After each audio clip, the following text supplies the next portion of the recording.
하시는 것이 보이지 않는 시간들조차도 하나님이 우리를, 저 여러분들을 이렇게 주목해 보시고 또 간섭하시고 또 지키시고 이끄셔서 하나님의 자녀가 되게 하셨다는 걸 우리가 볼 수 있어야 하고 말할 수 있어야 합니다. 제가 천국의 사냥개라는 제목을 지난주에 가지고 함께 말씀을 나눴는데, 네. 양무리 중에 한 마리 양도 그 무리 가운데서 떨어지지 않도록 그 양무리를 지키는 그 개처럼 스코틀랜드 북부의 그 콜리라고 그러나요? 그 개처럼 하나님의 자녀된 우리들을 하나도 남김없이 이렇게 찾아내시고 지키시고 인도해 가시는 그 부분을 살펴봤습니다. 우리가 그걸 볼 수 있어야 돼요. 예, 말씀을 읽으시면서 또 신앙생활을 해가시면서 하나님이 얼마나 신실하게 나를 바라보고 계시고 내 옆에 계시고 내 안에 계시고 나를 붙잡고 계시고 나를 따라오고 계신지를 보실 수 있어야 합니다. 오늘은 그 뒤이어서 한 부분을 더 살펴보려고 합니다. 어떻게 당신은 그리스도인이 되었어요? 어떻게 당신은 예수님을 믿습니까? 왜 당신은 예수님을 믿습니까? 라고 물으면 우리가 뭐라고 거기에 대답을 해야 할까? 성경을 토대로 해서 우리가 바른 그 대답을 할 수 있어야, 저는 지난주에도 말씀드린 것처럼 교회를 향해서, 그리고 성도들을 향해서 당신은 왜 교회를 다녀요? 교회는 왜 모입니까? 당신은 왜 그 교회를 다닙니까? 라고 말할 때 뭐 좀 이런저런 마스크를 끼고 예배를 드려야 되는데도 불구하고 난 예배를 드려야 하고, 심지어는 너무, 그렇죠, 마스크만 끼는 게 아니죠. 뭐 소독해야 되고 막 또 요즘은 교회 갔다가 왔다 그러면 뭐 직장에서도 그렇고 여러 가지 이렇게 조롱 섞인 이해가 안 돼라는 이런 눈빛을 보내는 이런 시기에조차도, 그럼에도 불구하고 그런 눈빛을 감수하면서도, 그런 조롱의 말들을 감수하면서도 또 그런 불편함을 감수하고라도 나는 예배를 드려야 하고, 나는 그리스도인이기 때문에 나는 하나님 앞에 예배자로 서야 하고, 나는 그럴 수밖에 없어 라고 말할 수 있는, 그러니까 어떻게 보면 교회를 향해서 이전에 없던, 우리나라 사람들에게 있어서는 이렇게 경험해보지 못했던 이런 그 질문들, 또 이런 상황들 속에서 우리가 다시 한번 좀 우리가 살펴보고 돌아봐야 하지 않을까 싶습니다. 마지막 때는 이런 일들이 더 많이 이제 일어나게 될 겁니다. 지금 제가 말씀드린 이런 불편함, 또 이런 오해, 뭐 이런 것들 정도가 아니라, 교회를 가는 것 때문에, 모여서 예배를 드리는 것 때문에, 아니, 그리스도인이라고 고백하는 것 때문에, 그리스도인이라는 정체성을 가진 것 때문에 직장을 잡지 못하고, 직장을 잡지 못하면 사회생활을 할 수가 없잖아요. 사회생활을 하지 못하고, 심지어는 감옥에 갇히고, 심지어는 고문을 당하고, 심지어는 죽임을 당한다 할지라도 내가 그리스도인임을 절대로 포기할 수 없는 이런 분명한 대답을 할 수 있는 저와 여러분들이 되실 수 있기를 예수님의 이름으로 축복합니다. 시대가 지금의 이런 과정들 속에서 보다 더 그 분명한 정체성을, 그리고 내가 그런 정체성을 가지고 있다면, 내가 그리스도인이라면 어떻게 내가 이런 정체성을 갖게 되었고, 내가 왜 이 믿음을 가지고 있고 있어야 하고 하는지에 대한 대답을 뭐 누가 물어보지 않더라도, 제가 물어보는 거 얘기했는데, 물어보지 않더라도 스스로가 할 수 있는 믿음이 되어야 할 겁니다. 사실은 뭐 외부적인 이런 어려움이 없어도 이 부분은 분명 해야 맞아요. 했어야 맞고. 근데 한국교회가 그런 걸 묻지 않았죠. 그리고 성도들이 고민하지 않았어요. 별로. 근데, 요즘 조금 그런 질문들에 직면하고 있지 않나라는 생각이 들고, 앞으로는 조금 더 심해지지 않을까라는 생각을 해봅니다. 여기 계신 우리 식구들, 그리고, 지체들, 식구들이죠. 우리 한 분 한 분 모두가 다 정말 이렇게,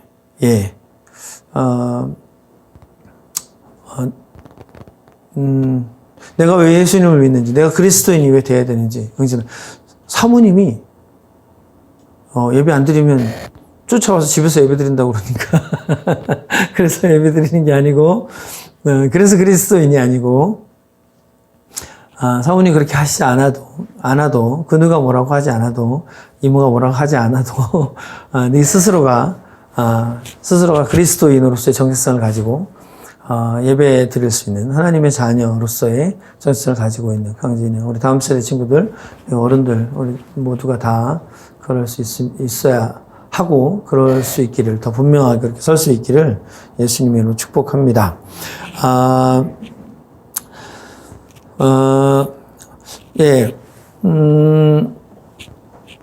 어떤 사람들은 그렇게 말합니다. 당신은 왜 예수님을 믿으십니까? 당신은 어떻게 예수님을 믿으시게 됐습니까? 라고 물으면, 저에게는 위로가 필요했어요. 그리고 저에게는 위로가 필요해요. 저에게는 마음의 평안이 필요했고, 마음의 평안이, 저는 필요해요. 지금도 그렇고, 앞으로도 그렇고, 평강을 얻는 것이 필요하기 때문에 나는 기독교인이 되었습니다. 나는 그리스도인이 되었습니다. 나는 교회를 다닙니다. 라고 말하는 사람들이 있어요. 근데 이게 아주 뭐 틀린 말은 아닌데, 결과적으로 보면, 뒤따라오는 결과로 보면 틀린 말은 아니지만, 그리고 틀린 말이 아닌 정도가 아니라 굉장히 중요한 한 부분이긴 하지만, 그게 본질적으로 우리가 그리스도인이 된 이유나 혹은 그리스도인으로서의 그 정체성의 토대가 된다면, 그건 너무 쉽게 흔들릴 수 있는 겁니다. 교회를 다녀도, 또 신앙을 가지고 있어도, 예수님을 믿어도, 하나님을 믿어도 전지전능하시고, 모르시는 것이 없으시고, 우주 만물을 다스리시고 통치하시는 하나님을 믿음에도 불구하고, 성도임에도 불구하고, 그리스도인임에도 불구하고, 어려움을 겪고 또 곤란한 일들이 생겨요. 어떻게 보면 성경에 보면 성도가 되면 하나님의 자녀로서 하나님을 떠나버린 세상 가운데 속해서 세상 가운데 살아갈 때 어떻게 보면 성도들에게 더 많은 어려움이 있을 수 있습니다. 그렇기 때문에 어떤 표면적인 위로나 표면적인 이런 평강 때문에 그리스도인이 되었어라고 말하는 건 우리나라 같이 이렇게 종교의 자유가 있고 하나님 믿는데 별로 문제가 없고 요즘처럼 이런 아까 좀 전에 말씀드렸던 이런 약한 그런 눈총이나 뭐 이런 것들이 없는 이런 나라에서는 교회를 다니는 것이 마음의 평안을 얻고 뭐 그런 근거가 될 수 있습니다. 근데 조금만 교회에 대해서 핍박이 가해지고 성도들에 대해서 예수를 믿는 것 때문에 핍박이 가해지면 그것이 근거가 되면, 그것이 예수를 믿는 이유가 되면, 그건 너무 쉽게 깨질 수 있는 거예요. 그래서 사실, 우리는 그러니까 그게 감정적인 거든, 그게 뭐, 어떤 부분에서건 내가 좋아서 예수님을 믿어요. 그러니까 어떤 느낌, 좋은 느낌 때문에 나는 그리스도인이 되었고, 신앙생활을 하고, 해서는 안 되고, 그러니까 좋아서라는 대답이 되면 안 되고, 진리이기 때문에 나는 그리스도인입니다. 라고 말할 수 있어야 합니다. 그러니까 진리이기 때문에, 기독교가 진리이기 때문에, 교회가 진리이기 때문에, 혹은 성경이 진리이기 때문에 나는 그것을 믿고 나는 그리스도인이 되었습니다. 라고 고백할 수 있어야 합니다.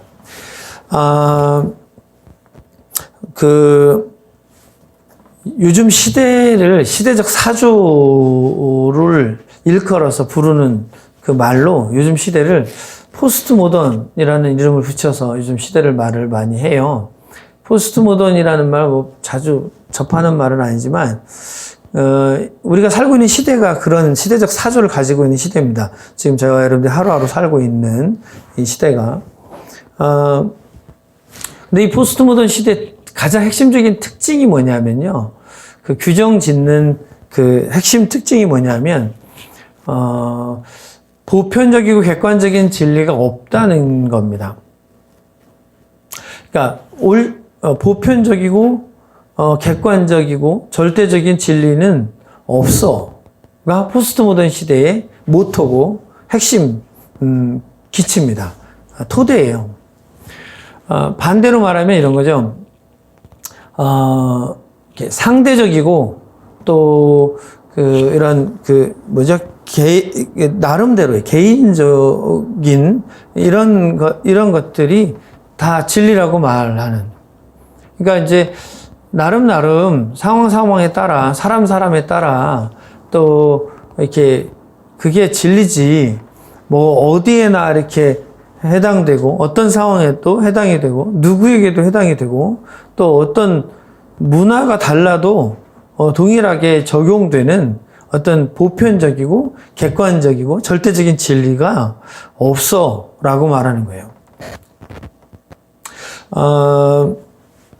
근데 그런 시대를 살고 있다 보니까 모든 미디어나 모든 그 문화적 그 컨텐츠들이나 모든 부분들이 그런 그 소리들을 내고 있어요. 당신아, 그 유튜브를 많이 보고 또 텔레비전을 많이 보고 하면 거기서 나오는 그런 많은 방송들, 프로그램들, 이런 말들, 이런 것들이 계속해서 뭘 얘기하고 있냐면, 절대적이고, 어떤 객관적이고, 보편적인 이런 진리는 없어. 라는 그 말들을, 메시지를 담고 있는 것들이 계속해서 보여지고, 계속해서 들려지는 시대를 살아요. 그러다 보니까 성도들조차도 대부분의 시간을 세상 가운데서 직장을 다니면서, 또 학교를 다니면서, 이렇게 시간들을 보내잖아요. 그러다 보니까 그런 거에 많이 노출이 되어 있습니다. 그래서 많이 가치관이, 세계관이 그렇게 바뀌어 있어요.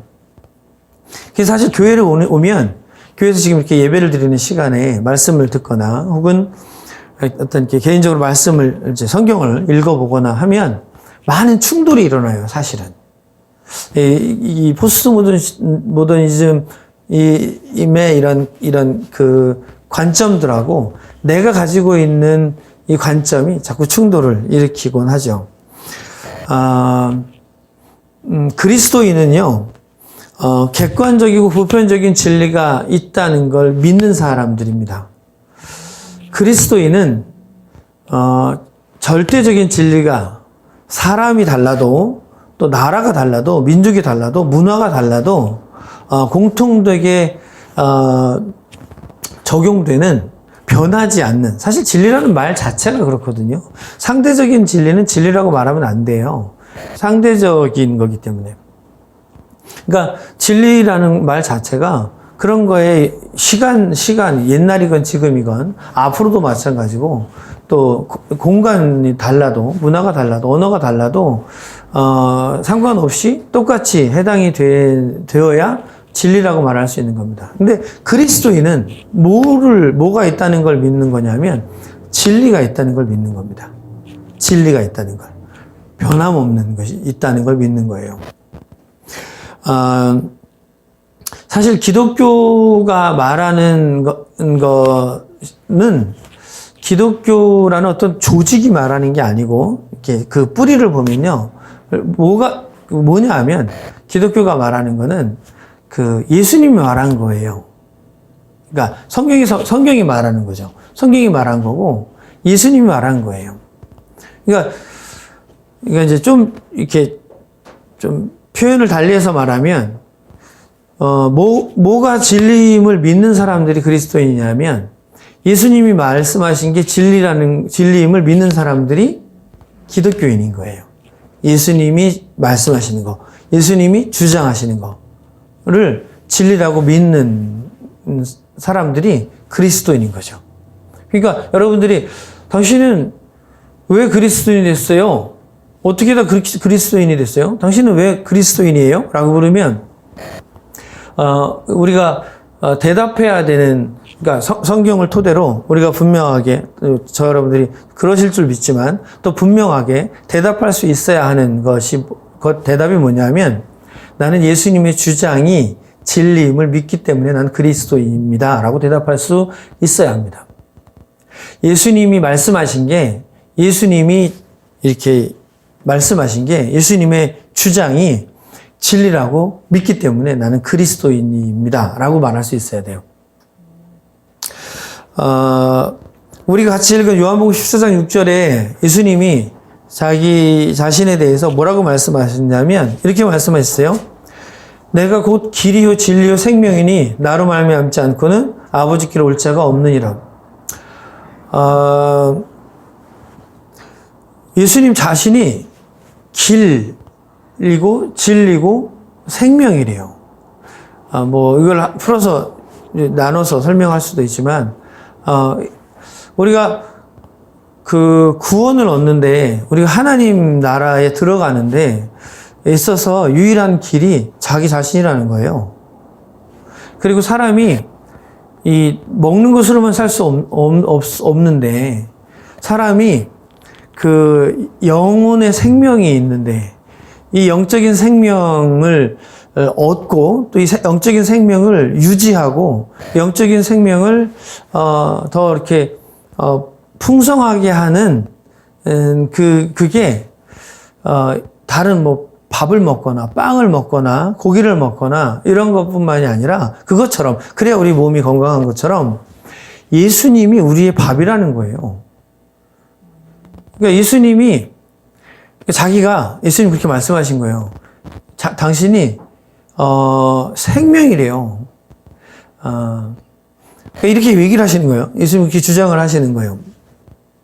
다른 부분에도 보면 이제 특별히 요한복음 같은 경우가 나는 뭐다 이런 표현을 많이 이렇게 말씀하고 있는데, 요한복음 이제 몇 구절 보면 예수님 뭐라 그러냐면 자기를 세상의 빛이래요. 그러니까 세상이 어둠인데, 어둠이 어떤지 아시죠? 완전 깜깜한 데 있어 보신 적 계시나요? 잠잘 때 잠을 깊이 자려고 요즘 잠자는 방을 완전히 암막 커튼을 쳐갖고 깜깜하게 해서 주무시는 분들이 계시던데, 그러시는 분이 계신지 모르겠어요. 그런 완전히 깜깜한 그 공간 안에 계셔본 적이 있으신지 모르겠어요.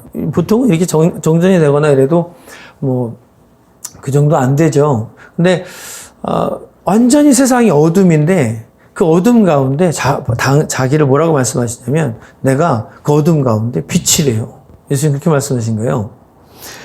같은 맥락이죠. 내가 세상에 너희의 생명이다. 이런 거랑 같은 맥락의 말씀이에요. 또, 생명의 떡이래요. 예, 아까도 말씀드렸지만, 요한복음 6장에 보면. 그리고 11장에는 나는 부활이요 생명이라고 말씀해요.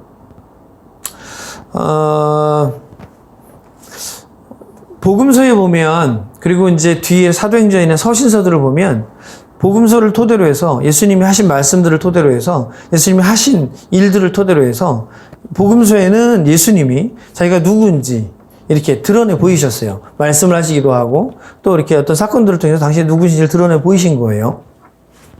그걸 우리가 계시라고 그러거든요. 계시. 이렇게 나타내 보였다는 뜻이에요. 복음서, 마태복음, 마가복음, 누가복음, 요한복음. 강진아, 복음서가 뭐라고? 4개?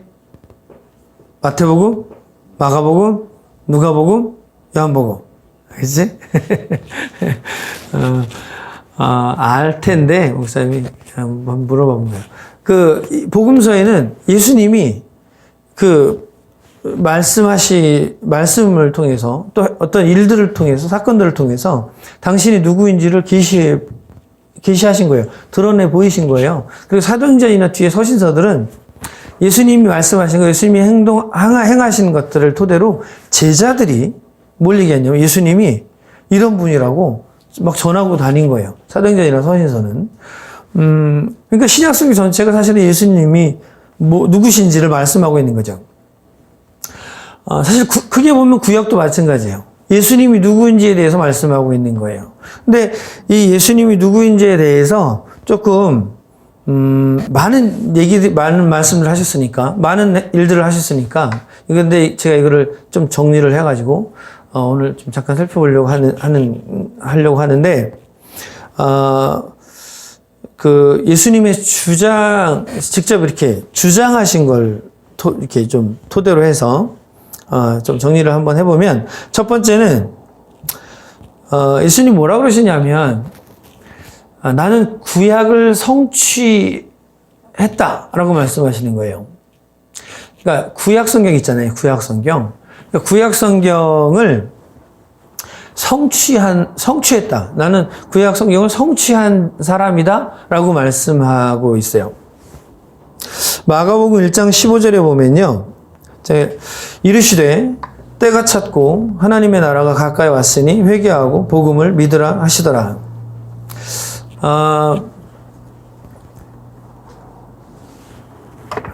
복음서 중에 제일 먼저 쓰인 복음서가 마가복음입니다. 다른 마태복음이나 누가복음이나 요한복음은 마가복음을 토대로 해서 이렇게 좀 더 자료 준비도 하고 이렇게 해서 쓰여졌다라고 봅니다. 마가복음이 제일 먼저 쓰여졌다 그래서 마가복음을 원복음이라고까지 얘기할 만큼 그렇습니다. 그래서 사실 마가복음은 좀 거칩니다. 느낌상. 마태복음이나 누가복음이나 요한복음보다 거칩니다. 약간 앞뒤도 약간 매끄럽지 못한 느낌이고 단어들도 이렇게 매끄럽게 연결이 잘 안 되는 것처럼 느껴집니다. 좀 더 그리고 노골적입니다. 근데 마가복음에 예수님이 사역을 시작하시면서 예수님이 직접 말씀하신 첫 말씀이 이 구절입니다. 이르시되 때가 찼고 하나님의 나라가 가까이 왔으니 회개하고 복음을 믿으라 하시더라. 이게 예수님이 하신 첫 말씀입니다. 근데 이 말씀이 이 문장 한국말 성경으로 이렇게 번역이 됐는데 이 문장 예수님이 하신 말씀의 원문의 첫 단어가 뭐냐면 때가 찼다 할 때 이 찼다라는 단어입니다. 때가 이제 찼다. 때가 됐다. 이런 이 단어가 맨 첫 단어입니다. 그러니까 예수님이 공생의 사역 중에 처음 쓰신 단어가 이 때가 찼다라는 단어예요. 근데 이 찼다라는 이 단어가 페플레로테이라는 단어입니다. 페플레로타이라는 단어예요. 때가 되었다 이런 뜻입니다. 근데 무슨 때가 되었다라고 사실 말씀하시는 거냐면 구약 성경이 말씀하고 있는, 구약 성경이 가르치고 있는, 구약 성경이 예언하고 있는 것이 이제 이루어졌다 이런 뜻입니다. 구약 성경이 계속해서 얘기하고 있고 구약 성경이 계속해서 이렇게 가리키고 있고 구약 성경에서 계속 예언하고 있는 그 일이 지금 이제 너희 눈앞에 지금 이곳에 이루어졌다 이런 뜻입니다. 성취되었다는 뜻이요. 누가복음 4장에도 보면 그 예수님이 처음 이제 이제 공생의 사역 시작하시고 그 유월절 예루살렘에서 유월절 이제 지나시고 예루살렘 지역에 좀 머무시다가 본인이 원래 집이 위쪽에 그 나사렛 지역이었거든요. 고향이 나사렛이라는 곳이었어요.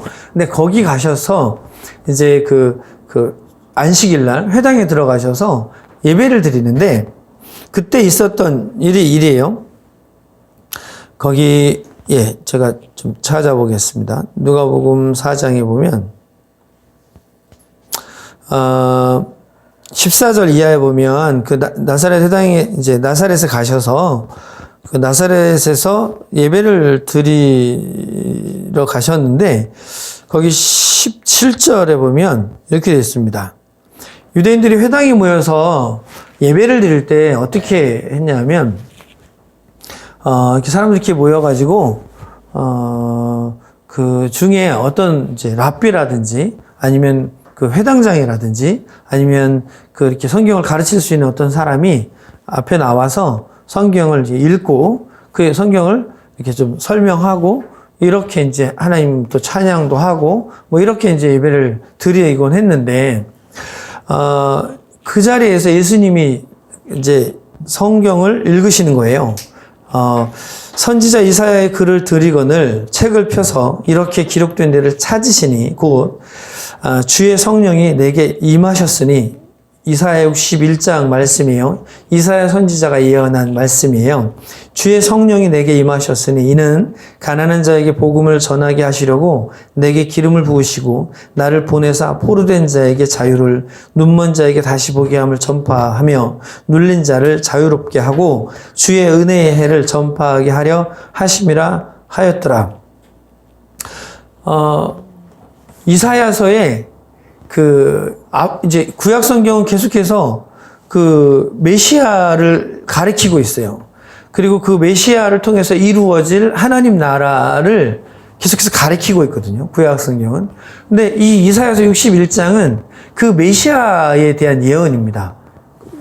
그 기원전 8세기, 9세기 때 사람이었던 이사야가 그 메시아에 대해서 하나님께서 말씀하신 것을 예언한 구절이에요. 그러니까 이건 누구나, 유대인들은 이 구절이 누군지 무슨 말씀인지 알아요. 왜냐하면 거기 회당에 모인 사람들은 다 유대인들이었으니까 이 말씀이 메시아에 대한 예언이라는 걸 알아요.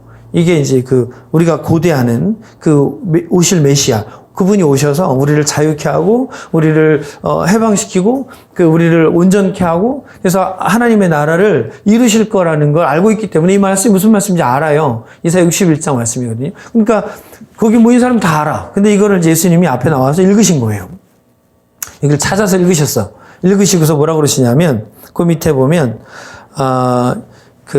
20절에 책을 덮어 그 맡은 자에게 주시고 앉으시니 회당에 있는 자들이 다 주목하여 보더라. 그러니까 성경을 읽었으니까 이제 무슨 뭘 이렇게 가르치든지 뭐 설명을 하든지 할 거니까 주목해 봤는데 21절에 예수님 거기다 대고 뭐라고 그러시냐면 이에 예수께서 그들에게 말씀하시되 이 글이 오늘 너희 귀에 응하였느니라 라고 말씀하시는 거예요. 여기 응하였느니라는 이 단어가 페플레, 아까 제가 말씀드렸던 페플레로타이라는 단어예요. 이 말이 지금 성취되었다. 이 말입니다. 이사야 선지자의 이 예언이 지금 성취되었다라고 말씀하시는 겁니다. 이 말씀이 이루어졌다. 이 말입니다. 그러니까 어떤 사람들은 예수님을 선지자로 믿는 사람들이 있습니다. 무슬림들이 가장 대표적입니다. 무슬림들은 예수님을 이렇게 싫어하지 않습니다. 사람들이 무슬림들이 크리스찬들을 되게 할 것 같은데 사실 무슬림들은 크리스찬들을 싫어할 수 없습니다. 왜냐하면 무슬림들이 믿는 코란에 예수님에 대한 얘기가 많이 나옵니다. 그리고 심지어는 모하메드에 대한 얘기보다 예수님 얘기가 더 많이 나옵니다. 그래서 예수님을 최고의 선지자라고 말하죠. 예수님을. 그러니까 우리 찬주 우즈베키스탄 MIT 갔다 왔는데 우즈베키스탄 친구니 형이니 하여간 거기서 만난 영혼이랑 텔레그램을 하는지 뭘 하는지 이렇게 소통을 하나 봐요.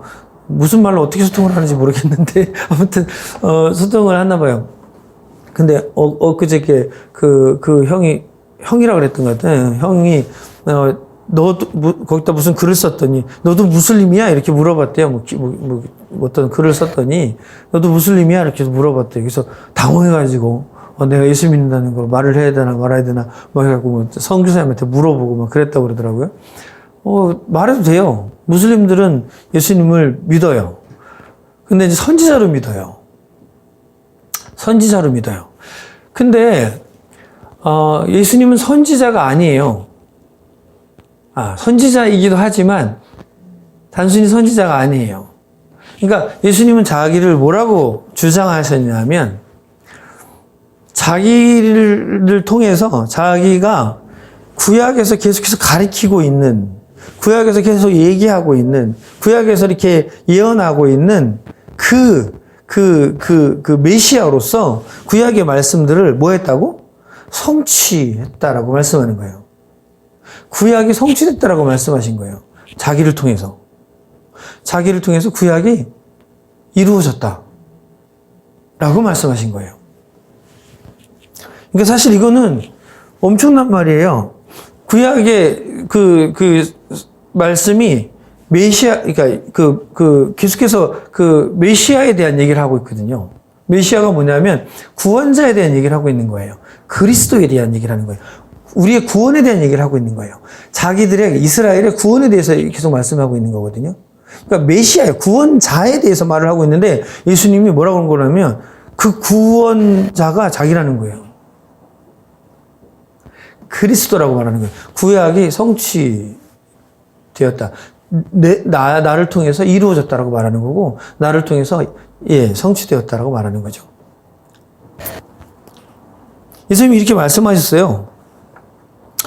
또 하나는 예수님은 나는 하나님의 아들이다 라고 말씀하셨어요. 근데 사실 성경에 보면 우리가 하나님의 아들입니다. 우리가 하나님의 자녀입니다. 이런 표현은 사실은 예수님만 쓰신 표현은 아니거든요. 성경에 이렇게 보다 보면 천사들도 그 하나님의 아들들이라고 표현했고, 아담도 하나님의 아들이라고 말했고, 표현이 그렇게 단어를 그렇게 쓰고 있고, 사무엘하에 보면 솔로몬도 하나님의 아들이라는 표현을 썼어요. 그리고 이스라엘 전체, 이스라엘 백성들 전체를 일컬어서도 출애굽기나 호세아 보면 하나님의 아들들이라는 표현을 씁니다. 그러니까 사실 하나님의 아들이라는 표현은 예수님이 처음 쓰신 표현은 아니에요. 근데 그렇게 좀 전에 표현했던 천사들이나 아담이나 뭐 솔로몬이나 뭐 이스라엘 백성들을 일컬어 쓸 때 말하는 하나님의 아들이라는 표현하고는 완전히 다른 의미의 그 하나님의 아들이라는 단어를 예수님이 쓰셨어요. 그런 다른 그런 측면이 아니고 완전히 다른 유일무이한 하나님의 아들이라고 말씀하셨어요. 나는 하나님의 아들이야라고 말씀하셨어요. 사실 그것 때문에 바리새인들이, 유대인들이 예수님을 받아들일 수가 없었죠. 유일무이한, 예수님이 쓰신 표현, 그러니까 사실 그러니까 원문도 그렇고 영어 성경으로 번역된 걸 보면 우리나라 성경에는 아까 뭐 아담이나 뭐 솔로몬이 얘기했던 것처럼 똑같은 하나님의 아들이라고 되어 있는데 영어 성경이나 원문 성경을 보면 다르게 표현되어 있어요. 왜냐하면 다른 단어거든요. 다른 의미예요. 앞에 정관사가 붙어 있어요. 아들이란 뜻이에요. 그러니까 그 하나님의 그 아들이란 뜻이에요. 유일무이한 의미의 아들을 말하는 거예요. 근데 이런 의미에서의 하나님의 아들이라고 말하는 건 곧 무슨 뜻이냐면 자기가 하나님이란 뜻이에요. 소를 낳으면, 그러니까 소가 새끼를 낳으면 소죠.